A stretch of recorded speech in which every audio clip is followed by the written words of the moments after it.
Di bagian sebelumnya, Tang San pergi ke hutan berburu untuk mendapatkan cincin roh. Ia pun sukses membunuh siluman roh berwujud ular berumur 400 tahun. Namun ia sedikit ragu jika tubuhnya mampu menampung kekuatan tersebut, karena jika teorinya salah maka resikonya ia akan mati.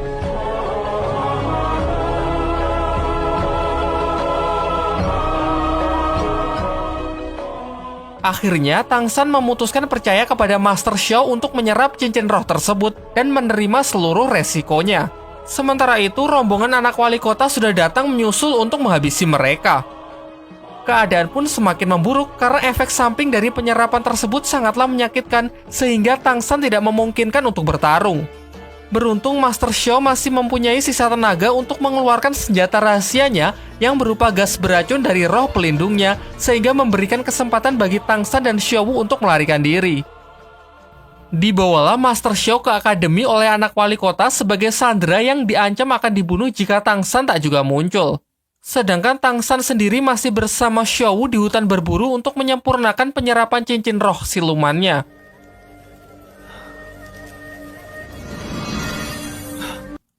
Singkatnya, setelah melewati masa kritis, ia pun berhasil mengkombinasikan kekuatan cincin roh siluman ular dengan roh pelindung rumput peraknya yang menghasilkan kemampuan tali akar beracun. Sementara tanpa sepengetahuan dari Tang San, Xiao Wu juga berhasil mendapatkan cincin roh silumannya dari segerombolan serigala hitam yang berhasil ia jinakkan. Setelah kembali ke akademi, Tang San mendapatkan informasi dari Hua Sheng kalau anak Pak Wali Kota menyekap Master Xiao di belakang gedung akademi. Tanpa pikir panjang, ia pun bersama Xiao Wu segera pergi untuk menyelamatkannya.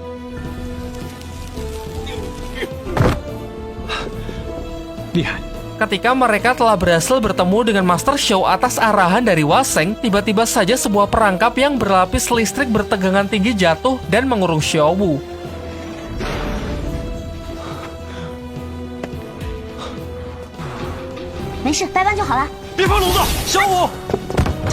Ternyata ini adalah sebuah perangkap yang sudah disiapkan oleh anak si wali kota.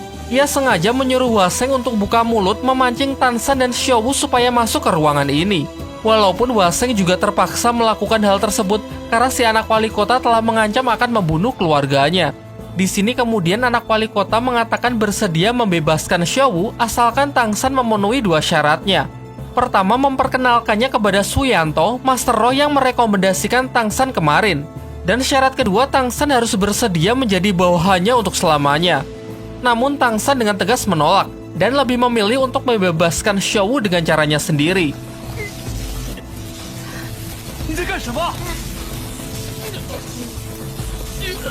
Ternyata ia nekat menghancurkan kurungan listrik tersebut menggunakan roh pelindung rumputnya. Meskipun dikatakan mustahil, nyatanya ia berhasil membukanya.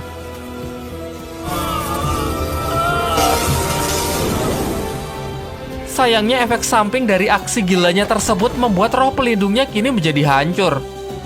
Menurut Master Xiao, untuk memulihkan roh pelindungnya, Tang San harus segera menyerap cincin roh siluman keduanya yang harus bertipe tumbuhan.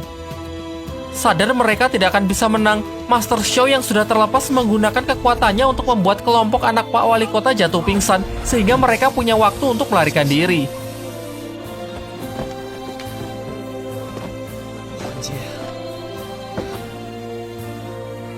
Tak lama setelah itu, efek gas tersebut perlahan mulai hilang, dan Hua Sheng lah yang pertama kali tersadar. Dirinya yang telah dibutakan dengan dendam dan kebencian menggunakan kesempatan ini untuk membunuh anak wali kota demi memastikan keluarganya akan tetap aman. Saat bala bantuan sudah datang, tidak ada satupun saksi mata yang melihat pembunuh dari anak wali kota. Asistennya yang baru tersadar menduga kuat kalau Tang San lah pelakunya. Sementara itu, Tang San, Xiao Wu, dan Master Xiao pergi ke desanya Tang San untuk mencari tempat yang aman.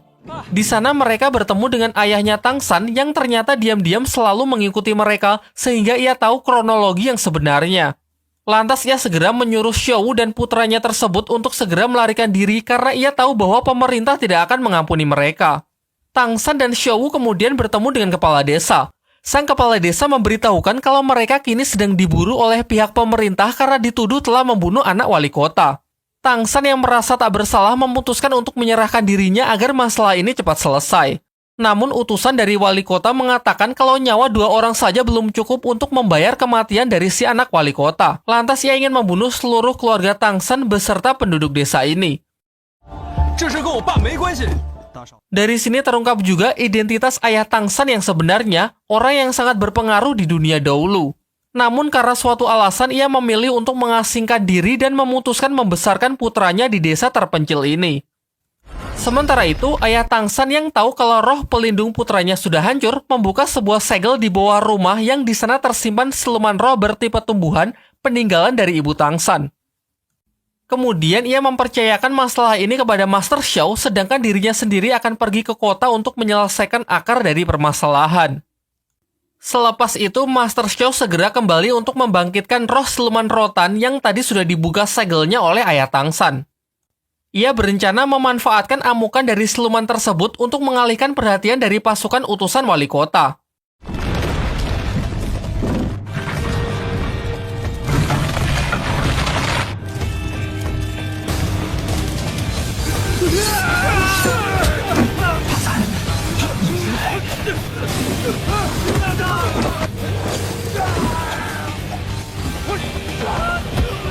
Sejauh ini berjalan sesuai rencananya. Karena keributan tersebut, Tang San dan Xiao berhasil melarikan diri dengan masuk ke dalam rumah. Master Xiao lalu menjelaskan bahwa siluman roh ini berumur 600 tahun. Sangat cocok menjadi cincin roh kedua Tang San, juga demi menghidupkan kembali roh pelindung rumput perak yang sebelumnya telah hancur. Di luar dugaan, utusan wali kota memiliki roh pelindung listrik yang sangat kuat. Ia mampu bertahan dari serangan-serangan roh siluman tanaman tersebut.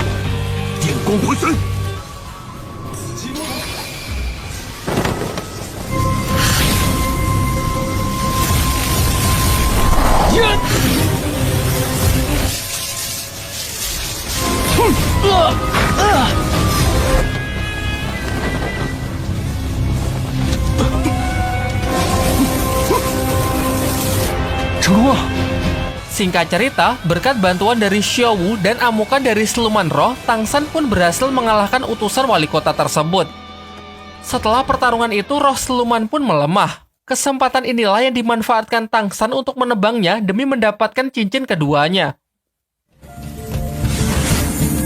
Karena penyerapan 2 cincin roh dalam waktu yang berdekatan membuat tubuh Tang San sangat kesakitan. Xiao Wu yang melihat Tang San sangat menderita, memberikan sedikit energinya untuk membantu Tang San. Singkatnya, Tang San pun berhasil melewati masa kritis dan mendapatkan cincin roh keduanya. Di waktu yang bersamaan, ayah Tang San sudah sampai di kota, menghentikan rombongan dari wali kota dan sendirian ia dapat mengalahkan para pengawal tersebut demi membunuh sang wali kota. Diperlihatkan malam harinya, alih-alih berduka atas kematian pemimpinnya, para warga pun sangat senang karena kini mereka telah terbebas dari wali kota yang kejam yang selalu menindas rakyatnya. Kembali ke rumah Tang San. Terlihat mereka tengah merapikan tempat itu yang sebelumnya heboh akibat bentroknya dengan pasukan wali kota. Tiba-tiba, Master Xiao mendapatkan telepati dari ayah Tang San agar menemuinya di luar rumah tanpa memberitahukan yang lain. Ayah Tang San memberikan sebuah obat kepada Master Xiao yang dapat membantu Tang San dalam proses penyembuhan roh pelindungnya. Sekaligus ia juga ingin berpamitan karena mulai sekarang ia akan mempercayakan putranya kepada Master Xiao dan meminta agar identitasnya tetap dirahasiakan dari Tang San. Namun ternyata Tang San tidak sepolos itu. Ia pun menyusul Master Xiao dan mengatakan mustahil ia tidak dapat merasakan hawa keberadaan dari ayahnya. Ia kemudian berjanji akan berlatih lebih giat untuk membuktikan bahwa ia bisa menjadi Master Roh yang terkuat. Baru setelah itu ia akan menagih janji ayahnya untuk menceritakan sejarah lengkap mengenai keluarganya.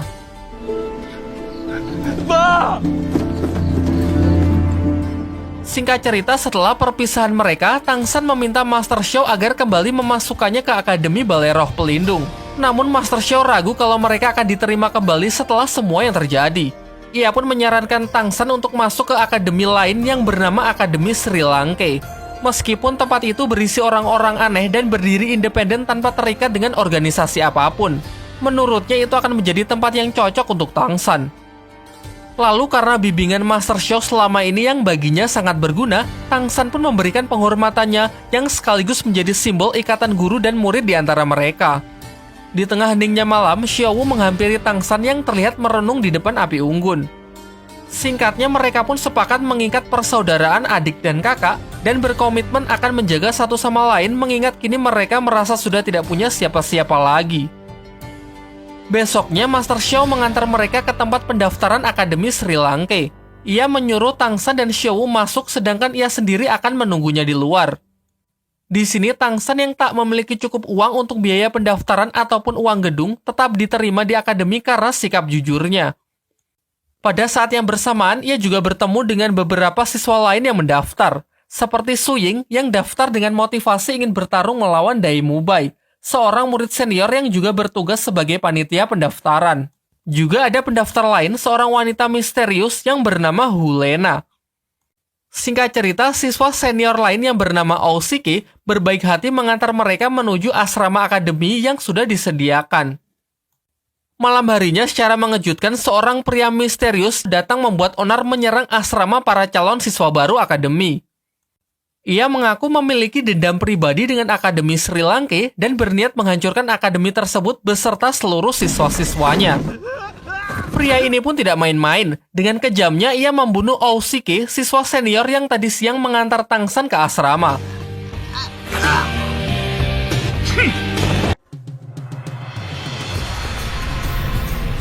Menyaksikan hal itu, Tangsan jelas tak tinggal diam. Bersama Xiao dan murid baru lain yang bernama Su Ying pun melakukan serangan kombinasi untuk berusaha melumpuhkan pria tersebut. Sayangnya pria ini sangatlah kuat. Tak ada serangan mereka yang sanggup melukainya karena nampak mereka yang berada di level yang berbeda. Dari kejauhan, murid baru lain yang bernama Hulena cuma mengamati pertarungan mereka tanpa ingin terlibat sama sekali.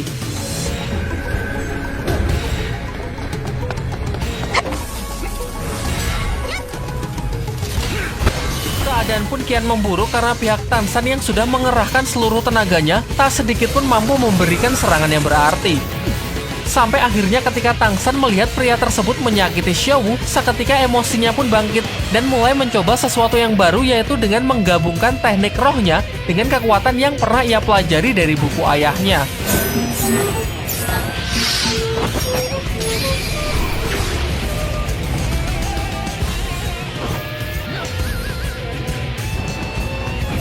Karena semakin terdesak, ia juga memutuskan untuk menggunakan kekuatan yang selama ini ia sembunyikan, yaitu roh pelindung di tangan kiri, palu hitam Guotian.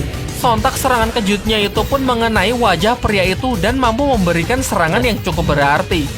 Pria tersebut pun juga tak menahan diri lagi, dengan menunjukkan kekuatannya yang sebenarnya memiliki 7 cincin roh. Namun di puncak pertarungan tiba-tiba ia malah menghentikan pertarungan tersebut. Dan ternyata baru terungkap bahwa pria tersebut adalah seorang master roh yang memang ditugaskan untuk menguji para calon siswa baru demi mengetahui kemampuan dan kelayakan mereka masing-masing. Dai Mubai, siswa senior yang menghampiri mereka, memberikan tanggapan yang kurang baik kepada Tangsan. Karena dalam pertarungan tersebut ia menggunakan teknik yang menurutnya sangat aneh. Akan tetapi sang penguji berpendapat lain. Ia pun memberikan penilaian positifnya untuk para calon siswa baru yang sudah berusaha keras dengan mengatakan bahwa mereka layak menjadi seorang master roh di masa depan. Terlebih lagi justru Tangsanlah yang banyak memberikan ia kejutan. Terlihat Dai Mubai ini memang sedikit angkuh, merasa paling kuat karena telah memiliki 3 cincin roh. Singkat cerita, mereka pun dinyatakan lulus dan resmi menjadi siswa di Akademi Sri Lanka, termasuk Lena yang padahal sama sekali tidak terlibat dalam pertarungan tersebut. Keesokan harinya, semua murid dibawa ke sebuah desa kecil yang dikatakan sebagai tempat belajar mengajar di Akademi Sri Lanka. Mereka tidak memiliki gedung layaknya Akademi Balai Roh Pelindung karena telah menyatakan sebagai lembaga independen yang berakibat buruk pada finansialnya. Di sini si kepala akademi curiga dengan Lena yang memiliki aura berbeda dari anak lainnya. Ia pun lantas mengajaknya ke sebuah ruangan untuk bicara 4 mata. Dan benar saja, ternyata Hulena adalah orang dari Balai Roh Pelindung. Ia datang bersama Suyanto sebagai pengawalnya yang telah dilumpuhkan terlebih dahulu oleh si kepala Akademi Sri Lanka. Namun Lena menyangkal kalau ia berada di bawah perintah tempat asalnya, karena ia datang ke akademi ini atas kemauannya sendiri. Hulena tahu kalau Akademi Sri Lanka telah memutuskan hubungan kerjasama dengan Balai Roh Pelindung. Hal ini berdampak buruk pada ekonomi mereka karena tak mendapatkan bantuan dari pihak manapun. Ia lantas mengiming-imingi si kepala akademi dengan sejumlah uang dan berjanji akan membantu memperbaiki perekonomian Sri Lanka. Singkat cerita, si kepala akademi pun setuju dan mengizinkan Lena untuk tetap tinggal menjadi siswa di sini dengan syarat Suyanto tidak boleh lagi mengikutinya. Di sisi lain, secara tak sengaja Tangsan melihat Suyanto yang berjalan keluar. Karena rasa penasarannya, ia pun memutuskan mencari informasi ke kota. Setibanya di kota, ia kembali bertemu dengan Master Xiao. Master Xiao mengatakan bahwa ia juga melihat Suyanto dan Hulena yang merupakan orang dari Balai Roh Pelindung masuk ke Akademi Sri Lanka. Ia lalu memperingatkan Tangsan agar lebih waspada karena kemungkinan mereka diutus untuk menangkapnya. Ia menjelaskan meskipun wali kota telah mati, namun itu tak menghapuskan nama Tangsan dari daftar buronan yang diduga terlibat dalam insiden tersebut. Singkatnya, karena merasa khawatir, Master Xiao pun memutuskan untuk masuk menjadi bagian dari Akademi Sri Lanka agar bisa terus memantau Tangsan. Ia kemudian pergi ke akademi untuk melobi si kepala akademi. Diperlihatkan, kepala akademi cukup terkejut melihat kedatangan dari Master Xiao karena terungkap bahwa ternyata mereka adalah teman lama yang sudah bertahun-tahun tidak bertemu. Master Xiao lalu mengatakan motivasi kedatangannya yaitu untuk menyelidiki lebih lanjut mengenai tujuan orang dari Balai Roh Pelindung yang datang ke akademi ini. Sekaligus untuk mengawasi Tangsan sesuai mandat dari ayahnya. Sang kepala akademi pun menyambut baik kedatangannya untuk bergabung dan menyarankannya untuk menjadi guru sebagai pengajar bagian teori. Singkatnya, ia pun memperkenalkan Master Xiao sebagai guru baru yang akan mengajar tentang teori roh kepada para siswa. Di penginapan, Dai Mubai bersikap sinis kepada Tangsan karena menganggapnya sebagai penganut ajaran sesat setelah melihatnya menggunakan teknik aneh dalam ujian kemarin. Selain itu, Dai Mubai juga meragukan kredibilitas dari Master Xiao yang menjadi guru baru. Menurutnya, praktek dan latihan bertarung jauh lebih penting daripada hanya sekedar belajar teori.